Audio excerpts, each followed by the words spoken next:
Good morning everyone. I am your science teacher, Ms. Ankita Kumari. Today I am going to teach you chapter 7 Accident Prevention and Action. That means accident दुर्घटना, prevention that means रोकथाम और action कौन कौन सा step हम लोग को लेना चाहिए. Okay. So accident can cause serious injury. Accident के कारण बहुत बड़ी इंजरी हो सकती है. We all try to prevent accident. हम लोग हमेशा ट्राई करना चाहिए कि एक्सीडेंट को रोक सके, ना हो. But they not happen sometime. But ये जो है ना अपने आप हो जाते हैं कुछ समय. ऐसे हम लोग क्रिएट नहीं करते हैं, बट कोइंसिडेंटली या फिर ऐसे बोला वो हैपन हो ही जाते हैं. Okay, let us see what goes wrong and what can be done about it. चलो हम लोग पढ़ते हैं कि एक्सीडेंट कैसे होते हैं, किन गलत कारणों से होते हैं और हम लोग क्या करके इससे रोक सकते हैं. ओके, तो firstly we read about the on the road. Most road accident are due to rash driving. तो अधिकतर रोड एक्सीडेंट किसके कारण होता है? Rash driving. मतलब बहुत तेज़ से ड्राइव करते हैं लोग तो हो जाता है. इसलिए rash driving means driving too fast और not obeying the traffic rule. तो रैश ड्राइविंग का मतलब क्या होता है? बहुत फास्ट ड्राइव करना और ट्रैफिक रूल्स को फॉलो नहीं करना. ओके, तो इस कारण क्या होता है? एक्सीडेंट होता है. जैसे लाइक देखो यहाँ पे दो कारों का एक्सीडेंट हुआ है. ओके, ये देखो आपका लाइट्स है, रोड साइंस, इसलिए ये आपको वार्न करता है कि कब कैसा है, क्या कौन सा रूल फॉलो करना है रोड पे. इसलिए जब भी रोड पे जाओ तो ये आप साइन जरूर फॉलो करो. ओके, देन ये आपका ये ट्रैफिक पुलिस है जो आपको हमेशा बताते रहता है प्लीज़ बी पेशेंट. सब वेट कीजिए, बेटर देन लेट नेवर. तो थोड़ा सा लेट होता है तो वेट कर लीजिए, ऐसा ना हो कि आपकी जल्दी के चक्कर में आपकी ज़िंदगी ही चली जाए. ओके, ये बच्चा है बता रहा है it is better to be safe than sorry. अगर कहीं लेटली पहुँचते हो कुछ भी होता है तो उससे बेस्ट है आप रुक जाओ ताकि आपको हार्म ना पहुँचे. और हो जाएगा आप सॉरी बोल देना कि हाँ मेरा लेट हो गया इसलिए हम नहीं आ पाए ये and all extra. So you have to follow the traffic rules. Okay, the drives and pedestrian should follow this rules. जो भी ड्राइवर्स होते हैं ना, जो भी चलाते हैं गाड़ी, और पेडेस्ट्रियन मतलब जो पैदल चलने वाले लोग रहते हैं उनको क्या करना चाहिए? कुछ रूल फॉलो करना चाहिए. जस्ट लाइक स्लो ट्रैफिक और very heavy vehicles should drive on the left side of the road. जब भी ट्रैफिक जाते हो या फिर ड्राइव करना चाहिए ना तो हमेशा रोड के लेफ्ट साइड में चलना चाहिए. अच्छा, okay. Buses that have to stop for the passenger should also drive on the left. जो बसेस होती हैं जो पैसेंजर को लेके जाती है उसको भी हमेशा कहाँ? लेफ्ट साइड में ही ड्राइव करना चाहिए. Fast moving traffic should drive on the right side of the road. और जो फास्ट मूविंग ट्रैफिक होती है, जब बहुत जल्दी बड़ी बड़ी गाड़ियाँ आते जाते रहती है तो उसको क्या करना चाहिए? राइट साइड में चलना चाहिए. Drivers should choose there lane when they drive. Drivers को भी अपना लेन चूज़ करना चाहिए ताकि जब वो ड्राइव करें. Okay, and next fifth is pedestrian should walk on the footpath. जो भी पैदल चलने वाले लोग रहते हैं उन्हें क्या करना चाहिए? फुटपाथ में चलना चाहिए जो कि रोड के साइड में होता है. They should be aware of the traffic around दे. वैसे अपने आसपास के जो भी ट्रैफिक उससे अवेयर रहेंगे, जानकार रहेंगे. They should cross the road carefully. और जब वो रोड क्रॉस करे तो क्या करना चाहिए? केयरफुली रोड क्रॉस करना चाहिए. Okay, so there are the some signs we understood the meaning of this sign. Okay, जैसे अगर इस टाइप में कहीं साइन है आप देखो बोर्ड पे रेड कलर का और ये थोड़ा ऊपर नीचे तो डेट मीन बम्प है यार, थोड़ा उबड़ा खबड़ा रोड है तो स्लो चलो. अगर फिर ये टाइप का साइन है, एक बच्चा सर्कल किया हुआ है, डेट मीन आगे क्या है? स्कूल है. ये क्या है? इस टाइप का साइन है, डेट मीन नैरो ब्रिज है. नैरो ब्रिज बहुत कंजस्टेड, ज़्यादा स्पेस नहीं है इसलिए इसको भी आपको स्लो और साइड साइड में चलना है. ये इस टाइप का साइन है कहीं दिखे, उसका मतलब क्या है? पेडेस्ट्रियन क्रॉसिंग, मतलब पैदल चलने वाले लोगों का ये क्रॉसिंग है. तो यहाँ पे आपको वेट करना पड़ेगा जब लोग पैदल चलेंगे तो. ओके, देन इस टाइप का साइन देखो आप, तो राइट एंड कर्व. ये क्या है? राइट आपको लेना है. यहाँ पे हल्का सा मुड़ा हुआ है तो थोड़ा ध्यान से चलाओ. इस टाइप का साइन है, डेट में साइड रोड है लेकिन सीधा रोड में क्या है? बीच में एक और रोड गया है. डेट में इधर से भी गाड़ी का भी आ सकते हो, ऐसे भी आ सकते हो, थोड़ा संभल के चलो. This sign means no parking. आप इस एरिया में जहाँ पे साइन रहे तो आप अपनी गाड़ी को पार्क नहीं कर सकते हो। ये साइन का मतलब क्या है? U turn, no U turn. आप देखते हो रोड में कोई जाता है, अचानक से उसको काम आ जाते, लॉन्ग रास्ते की जगह यू टर्न मार लेता है। यू टर्न कभी भी मारना नहीं जब इस टाइप का साइन रहे कहीं पे तो। And that is no left turn. इसमें भी आप ऐसे एरिया पे लेफ्ट टर्न नहीं मार सकते, आपको घूम के ही जाना पड़ेगा। Okay, now Fyers. फायर मतलब क्या होता है? आग होता है। तो fire can cause by different thing then different method for needed to put them out. Fires क्या होता है? बहुत ही अलग अलग तरीक़ों से होता है, आग लगती है, और उसको रोकने के लिए भी हम लोग को तो अलग अलग मेथड का यूज़ करना पड़ता है। But all method try to cut off the supply of the air. लेकिन हर एक मेथड में यही रहता है कि एयर में ऑक्सीजन का सप्लाई बंद कर दिया जाए ताकि आग ज़्यादा भड़क ना पाए। ठीक है, तो this is because oxygen necessary for anything to burn. So ये इसलिए होता है कि किसी भी चीज़ को जलने के लिए क्या चाहिए? आपको ऑक्सीजन चाहिए। विदाउट ऑक्सीजन जल नहीं सकती है। ये आप एक्सपेरिमेंट भी कर सकते हो। एक कैंडल लो, उसको जलाओ, देखो वो जल रही है आराम से। और एक कैंडल लो, जलाओ, उसके बाद फिर उसमें एक ग्लास ढक दो तो उसको ऑक्सीजन नहीं मिलेगा। ऑक्सीजन नहीं मिलेगा तो क्या होगा? वो कैंडल बुझ जाएगी। That means there is very necessary to burn anything there are present in oxygen. Okay, देखो यार, डू यू नो दिया हुआ है electric shock, wires and insulation. Electric shock कैसे लगता है? जब ये जो इलेक्ट्रिक शॉक जो तार से इलेक्ट्रिक आती है ना, वहाँ पे किसी चीज़ में जाती है, वहाँ पे कट मार्क्स है और आप उसको छू दो बाय स्टेक से तो उससे शॉक लगता है। इससे यानी क्या होता है? लोगों की जान तक जा सकती है। इसलिए कभी भी वेट है गीले हाथ से या फिर ऐसे आप स्विच बोर्ड या तार मत छुओ।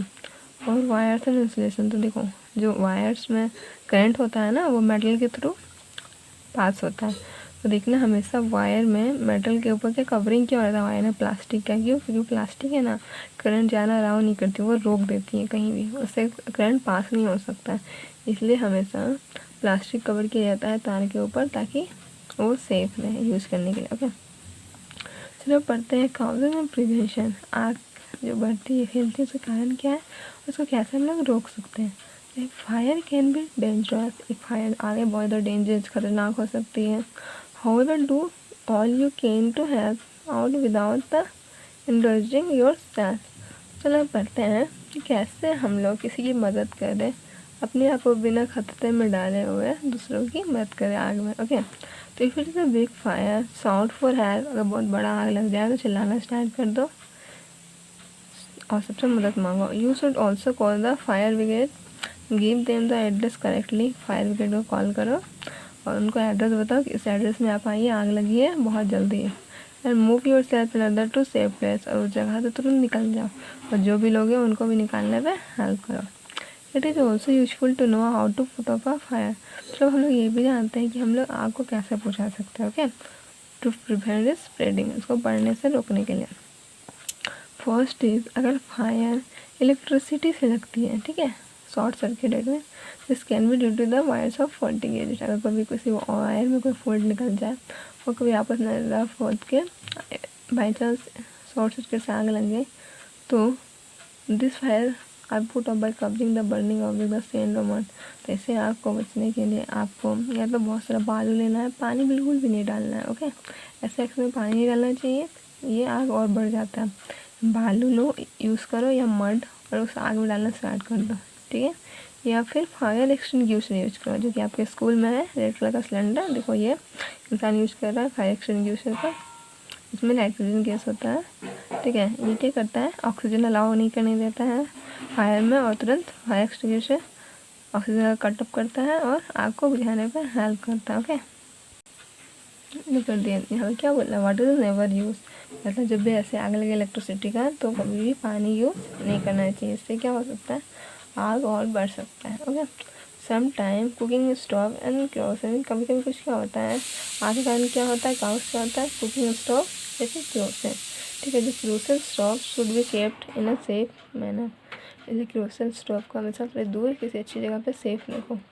Okay, if get knock down, अगर ये नीचे गिर जाए द केरोसिन में spill the catch fire. Kerosene तो गिर जाए, कहीं भी आग लगे शायद हो सकता है आग पकड़ ले। Okay, fire cause by kerosene for any other oil. और ये आग सिर्फ केरोसिन से नहीं, कोई भी तेल से हो सकता है। should be put off like one caused by electricity. Water should never be used because the kerosene drop will just float on the water, spread and content to burn. जिस तरह शॉर्ट सर्किट में हम लोग water का use नहीं कर सकते हैं, इस तरह ऐसे जब भी केरोसिन वाला कुछ एक्सीडेंट हो ना तो आग हम लोग पानी यूज़ नहीं कर सकते।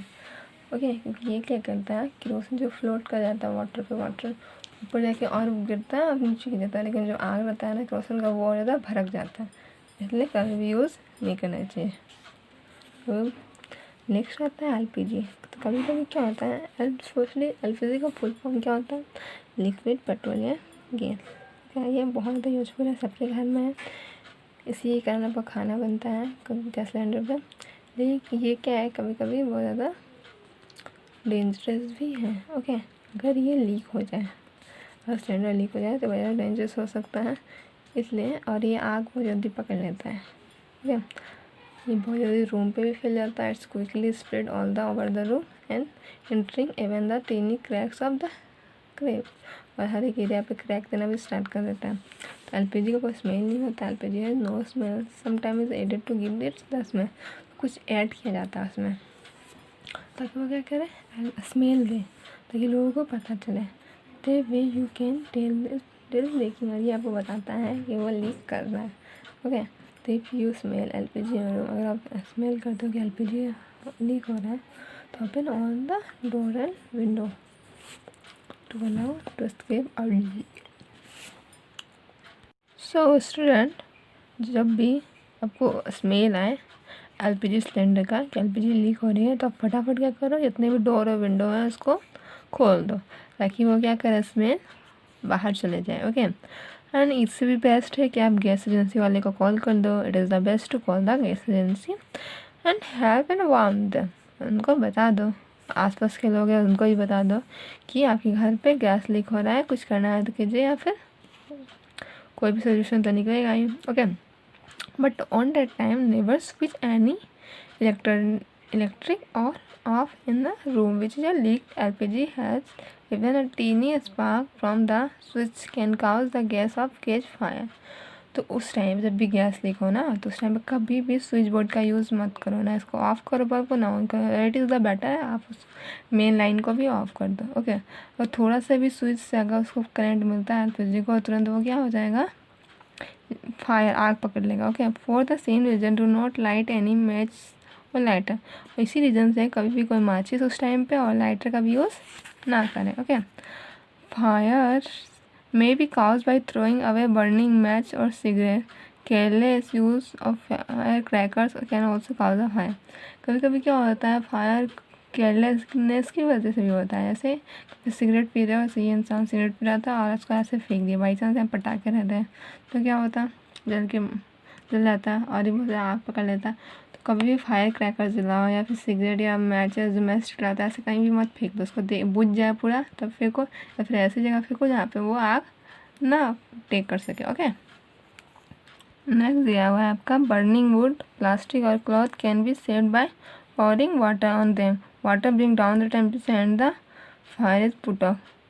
अगर कोई लकड़ी चल रही है, प्लास्टिक चल रही है, कोई कपड़ा, उसको बचाने के लिए क्या करो, तुरंत पानी उसमें डालो। ठीक है, इससे क्या होता है, पानी उस टेम्परेचर को कम कर देती है और आग बुझ जाता है। Synthetics clothes are very flammable and we must never wear them while cooking. Natural fibres are safer. जब भी कुकिंग करते हो ना, कुकिंग में कभी भी साइनेथिक क्लोथ्स नहीं पहनना चाहिए, तुरंत आग को क्या करता है, पकड़ लेता है। ओके, वही नेचुरल फाइबर्स जो होते हैं, नेचुरल क्लॉथ, वो बस टाइप्स के नहीं होते। The person whose cloth are on the fire must never run. जब भी इंसान के शरीर में अगर आग लग जाए तो उस इंसान को कभी भी दौड़ना नहीं चाहिए। दौड़ने से क्या होगा, जो ऑक्सीजन सप्लाई बढ़ जाएगा आग में और वो आग और लग जाएगी। इसलिए this will give the fire more there to burn. She और he should roll on the ground instead. तो क्या करना चाहिए, उस इंसान को तुरंत ग्राउंड में रोल करवा देना चाहिए, ताकि आग जो ऑक्सीजन सप्लाई थोड़ा बंद हो। उसके बाद उस पर्सन को रैप विद द ब्लैंकेट में ये करो, रैप्ड कर दो, ताकि पूरी तरह ऑक्सीजन सप्लाई बंद हो जाए। ओवर कोट अ रग और cut off the air supply to the fire. से एयर सप्लाई कट हो जाएगी और आग थोड़ी बुझने लगेगी और फटाफट वाटर कैन बी यूज़, और वाटर इसमें यूज करना स्टार्ट कर दो। पर लेकिन वाटर उसी केस में यूज करना है जब कोई भी ऑयल या फिर इलेक्ट्रिक शॉर्ट सर्किट वाला आग ना हो। Okay, water use to put off the fire it bright temperature down. ये क्या करता है, पानी टेम्परेचर को कम कर देता है। If we can and if it is required we must give first and get medical help. और अगर वह इंसान थोड़ा जख्मी हो जाए या फिर बहुत ज़्यादा प्रॉब्लम हो उसको, तो तुरंत हम लोग क्या करना चाहिए, उसको फर्स्ट एड देना चाहिए या फिर मेडिकल हेल्प के लिए डॉक्टर को बुलाना चाहिए। ओके, तो ट्रीटिंग अ बर्न, अगर कोई इंसान जल जाए तो उसको कैसे ट्रीट किया जाए। ओके, तो a burn should be treated at once. The burn area should be cold immediate. तो अगर बर्न एरिया को जल जाए तो उसको ट्रीट फटाफट करना चाहिए। ओके, उसको फटाफट उसको क्या करना चाहिए, कोल्ड कोई भी ठंडी चीज़ें ला के देनी चाहिए। आप burn can remove the protective outer layer of the skin. आग क्या करती है, जो हमारे स्किन होता है ना आउटर लेयर का, उसको रिमूव कर देती है हमारे बॉडी से, जैसे क्रिएटिंग अ वाउंड, और एक तरह का वाउंड घाव बनाना स्टार्ट कर देती है। इससे क्या होता है, this germs can enter the wound easily and everything must be kept clean. लेकिन क्या होता है, उस वाउंड में बहुत सारे जम्प्स स्टार्ट हो जाते हैं लगना, इसलिए हम लोग को क्या करना चाहिए, उस वाउंड को क्लीन करना चाहिए। तो हम लोग को कुछ रूल फॉलो करना चाहिए बर्न विक्टिम के लिए। Burn cool and burn area with the water and ice till the burning sensation goes. जब भी हाथ कोई जल उल जाए तो क्या करना चाहिए, आइस लगाओ, आइस क्यूब रखना स्टार्ट कर दो और तब तक रखो ताकि जब तक आपका जो जलन कम ना हो जाए। A piece of clean cloth dipped a baking soda solution can be cool the area. और ऐसे भी आप कर सकते हो कि कपड़े को बेकिंग सोडा के सोल्यूशन पे मिला कर उस एरिया पे रख सकते हो। If the burns are big, आग बड़ा जला हुआ बड़ा हो गया आपका, तब तुरंत क्या करो, call out doctor. In the mean time give the person water to safe. और डॉक्टर को फ़ोन करना है, जब तक डॉक्टर आते हैं तो उसको फिर वो वाटर ट्रीटमेंट दो, cold ice. Blister should never be broken, just cover lightly with clean cloth so that dust and insect do not settle on the it। अब ब्लिस्टर छाले पड़ जाए आग लगने से, बहुत ज़्यादा आग आ गया तो इसको कभी भी टच नहीं करना चाहिए, छूना भी नहीं चाहिए, क्योंकि इसलिए क्या करना चाहिए, किसी भी लाइट क्लॉथ से जो साफ़ हो उससे बस कवर कर देना चाहिए ताकि कोई भी डस्ट या इंसेक्ट उसमें ना लगे। Okay, if the burn is because of chemical, अगर कोई भी बर्न केमिकल की वजह से होता है तो वॉश द एरिया, तुरंत वो एरिया को वॉश करो किससे, वाटर से। So remove the chemical and start to give the first aid, और फर्स्ट एड फटाफट देना स्टार्ट करो। Okay, about other injuries. Okay, a small wound should be clean with soap and water. छोटा सा cut mark है छोटा सा, तो उसको क्या करना चाहिए, हम लोग को कट जाए तो सोप एंड वाटर से फटाफट क्लीन कर देना चाहिए। देन विथ एन एंटीसेप्टिक, और तुरंत उसमें एंटीसेप्टिक क्रीम लगाना चाहिए। अगर there is a bleeding too much, अगर बहुत ज़्यादा खून निकल जाए, so ice can be use to stop the flow of the blood. तो आइस यूज़ करना चाहिए उस एरिया में ताकि वो खून के बहाव को रोक सके। It can be covered with a clean bandage, और फटाफट एक क्लीन बैंडेज टाई कर लेना चाहिए।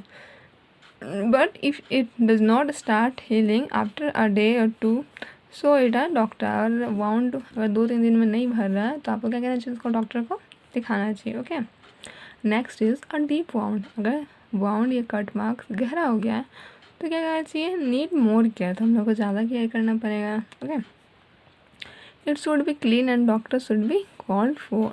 उसको फटाफट क्लीन करना चाहिए, तो डॉक्टर को बुलाना चाहिए या डॉक्टर के पास जाना चाहिए। Okay, try and stop the bleeding in the mean time bye trying a bandage tightly a little above the wound. अगर आप चाहते हो खून बहना बंद हो जाए तो उसको क्या करना चाहिए, सबसे पहले एक साफ़ सुथरा बैंडेज से वाउंड जहाँ पे कट मार्क है उससे थोड़ा ऊपर पे टाइटली बांधना चाहिए। This will slow the blood flow of the blood the heart. इससे क्या होता है, जो हमारा ब्लड पंपिंग होता है ना हार्ट से, वो थोड़ा कम होगा, इससे खून भी कम निकलेगा। For example, if it is a wounded hand tight tightly but not too tightly at the wrist, you can even use ice as you want for the small wound। Doctor देखो, अगर आपके हैंड में कहीं cut जाता है, marks हो जाता है, तो फटाफट क्या करो, उसको बैंडेज से ड्राई कर दो और उसके नीचे वाले एरिया पे आइस लगाना स्टार्ट कर दो। इससे ब्लड फ्लो कम हो सकता है, और हो सकता है कि थोड़ा मोड़ा आइस से भी ब्लड फ्लो कम हो। ठीक है, doctor will know if an anti tetanus injection is needed और स्टॉप इन्फेक्शन। और जब डॉक्टर देखिएगा उस वाउंड को ना, तो बताएगा कि एंटीसेप्टिक जो टेटनस का इंजेक्शन होता है वो देना है या नहीं है। Some time stitches are needed to have the wound to heal. कभी कभी स्टिचेज और सिलाई भी करनी पड़ती है उस वाउंड को हील करने के लिए। Okay, next is animal bytes. Animals can be dangerous. कोई भी एनिमल क्या हो सकते हैं, डेंजरस हो सकते हैं। Dogs, monkeys, cat and other animal also.